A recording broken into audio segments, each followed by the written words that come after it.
The Washington Building Congress is pleased to present the Craftsman Hall of Fame. This honor is in recognition of enduring commitment, exceptional skill, quality craftsmanship, and extraordinary dedication. My name is Bill Surhoff. My name is Albert McDowell. A lot of people know me by Buddy.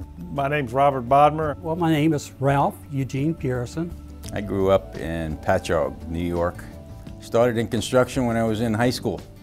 After school and on the weekends, roofing and then framing and dormers and raised ridges, residential work. And then 1991, I came down to Washington to do a project called the River House for Siegel Construction. I came down here from New York with the team, planning on working for 6 weeks. 19 years later, I'm still here in the same market. I've always been interested in construction and was interested in the welding aspect and putting buildings together. And I worked in construction for a couple of years, and then I finally got into ironworkers, Local 5, and I've been working for Superior ever since, 28 years. I was born in Warrenton, Virginia, and I grew up in Montgomery County. My brother, he was a plasterer, and I talked with him, and I decided to go into the plastering business. I grew up in Upper Marlboro. My mom had a little restaurant, and electricians came in and got me into the trade. Started with Dyno Electric back, I guess, in 1979 when I got in right out of high school, and worked on them jobs, deck jobs, and got the apprenticeship a year later. Been in Local 26 for going on 31 years. Believe me or not, you know, when I first started plastering, it's hard work, and I was thinking, well, gee, you know, this is not going to be for me. This is too much work. Your arms get sore. When you first start, at that time, you know, going back years, this was before you had a lot of the drywall, and after a while, I got to know how to do things, and I really began to enjoy it. We all went through an apprenticeship program with the ironworkers. I started out working for foreman on the job and eventually worked my way up. We were treated like mules because we would pick up the tools, we would grab the leads, we would move the bottles, we would move the steel. We were the backbone for everybody. When I first got in the trade, and it always stuck to, and this is something 30 years ago, I didn't know nothing better, and I put some pipe on the wall and a switch, and you know, it was close to level, and it sort of looked good. And I can remember this journeyman, Phil, ripped it all off the wall and said, now do it again. And he goes, it's not going to be almost level. It's not going to almost look good, and it's not going to be just about right. He goes, put it in right. And he took it all off the wall and made me do it all over again.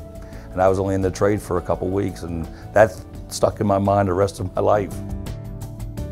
Local 96 at that time, they had a 4-year program. I came out in like 3.5 years. I finished my apprenticeship. And as time went on, I guess I got my first break down at the National Museum of American History.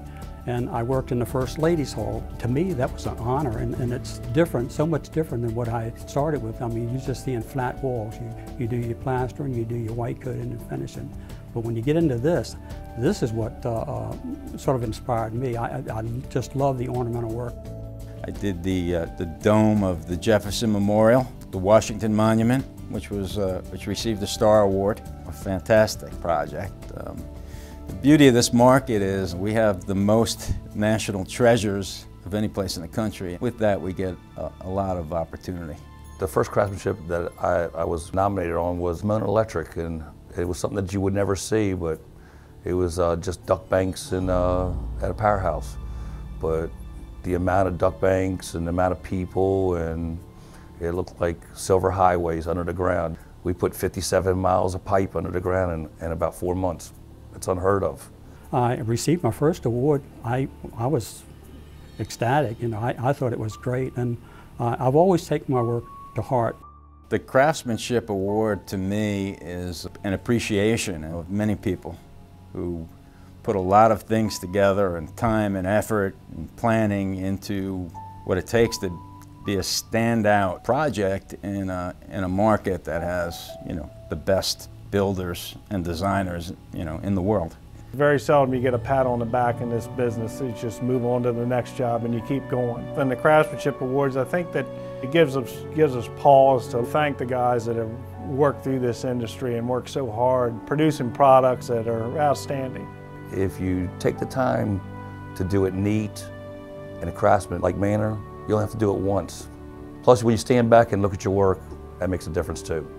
If I had any advice to give the younger people, look at the older fellows as a mentor, because they're the ones that are going to teach you what you need to know in this business to make it a career, not just a job.